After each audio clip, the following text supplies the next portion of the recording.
the 2 critical steps to properly training a remote team member.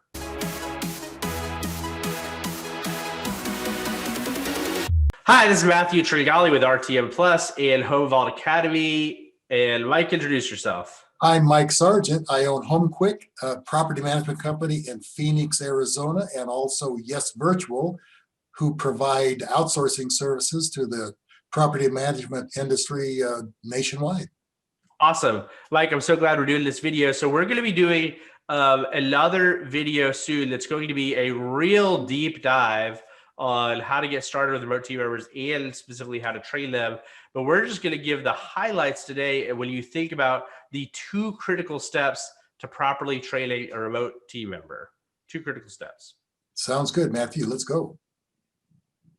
Okay, here we go. So, Mike, we're recording this, or we're doing this video here at a time where schools are just kind of like all jumbled up all across the country in the middle of a pandemic. And so I have 5 kids at home, and they're all doing various sorts of education now. And so I've learned these 2 phrases recently that up until a few months ago didn't mean anything to me. And this is asynchronous learning and synchronous learning. And so as we were thinking through how to train a remote team member, this, really clicked for us. We're like, yeah, you know what? There's asynchronous learning and synchronous learning for remote team members. Well, honestly, Matthew, I think that's self-explanatory. It doesn't need any further explanation. Okay, good. We'll stop right now. Okay. All right. So asynchronous learning, what this means is basically the learning that your remote team member can do on their own. And by the way, we're doing this video for folks that want to hire a remote team member, but everything in this video about how to train is actually completely true, whether you're hiring a remote team member or a local staff member. It's the exact same concepts. There's nothing magical or mysterious about training a remote team member. You deal with the same challenges either way. That's right. All right, so asynchronous learning. So break it down for us, Mike. What are the different asynchronous learning that's happening? Well, asynchronous is where you give a step-by-step, have your new hire watching some kind of process or step-by-step learning experience, like general property management, intro to property management. Generally speaking, they don't know anything about our industry. Fair housing, which is real important for every property management company. If you have company specific rules and documents like your HR policies, that kind of thing, everybody uses a PM software like AppFolio, Propertyware, or they might use a CRM software. So asynchronous is just having them watch some kind of recorded training and then maybe get quizzed on it when they're done. Yeah, good. And so a lot of times I talk to folks and they may not have any of this stuff, but they generally are going to have something company specific. So I always tell people, like, do you have a website? Start there. I mean, have your remote team member literally go through and look at every page on your website. And for that matter, turn it into work while they're doing it and say, hey, by the way, while you're looking at every page on our website, would you look for any typos or errors that you see on my website right now?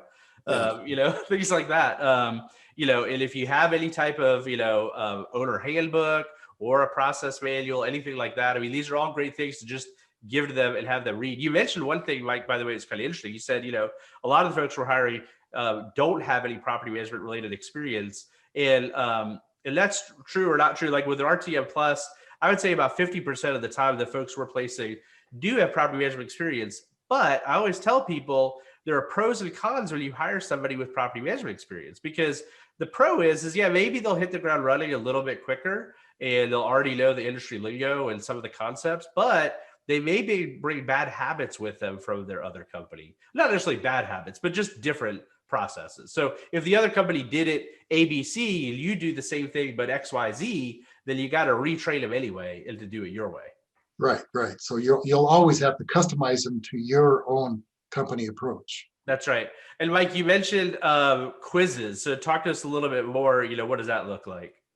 Well, at Yes Virtual, we have a rigorous asynchronous training program where they learn a lot of stuff. Over the years, we've developed quite a few training programs.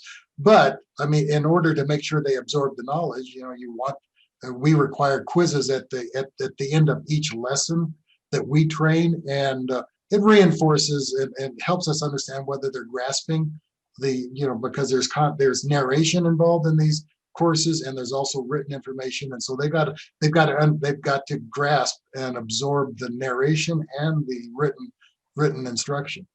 Yeah, and it's not like the quizzes are meant to be like gotcha moments. It's Right. not like in school where you got to that multiple choice and you're like, oh, you gave me like 2 answers that are like, I don't know what to do here. And you're just really looking to make sure that they read and understood what they were Right, that they completed the lesson. Right. Okay, good. So asynchronous learning, and then now we get to synchronous learning. And this I always tell people, I mean, even if they're a little lost on asynchronous learning, I say, you're going to know how to do synchronous learning. And I always say, well, what would you do if you hired a local team member on your team today? What are you going to do to train them? And they usually have some answer. Well, we do this, that, whatever. I say, great. That's the exact same thing you're going to do with a remote team member, because in today's day and age with our technology, like you and I are on a Zoom call right now, we could be having this conversation over coffee at a coffee shop together. We're having it over a Zoom call, but we're talking about the same stuff either way. Right. The same process and the same communication and same understanding. Right. And if we were sitting together, I could open up my laptop and show you what I'm doing, or I could on this Zoom call share my screen and show you what I'm doing. And so that's the idea behind synchronous learning is, look, if you know nothing else to do, just simply open up a Zoom call or whatever web conferencing platform that you use, be on it for hours at a time every day with your remote team member, get on phone calls over the call so they can hear you talking, share your screen, just let them watch what you're doing, and they will pick up very, very quickly what's going on. Right. And that's generally how we train. When it's always been in-office training, we basically sit them next to somebody who's doing a test they need to learn, and they just watch them do it till they figure it out. Same thing can be done over Zoom, like you just described. Great. All right. So we talked about the 2 critical steps, asynchronous and synchronous learning. I mentioned that later we're going to be doing a real deep dive to go over how to get started with the remote team members and the training. It's going to be the meat and potatoes, very good content. Hope all you folks will check that out when we do that one. That'll be a lot of fun. There is a link below to a free resource that will also help you get started. Be sure to check that out. Mike, any parting words for us today? No, I enjoyed this, Matthew. I look forward to the upcoming sessions that we have together. All right. Sounds great. Thank you, Mike. You bet.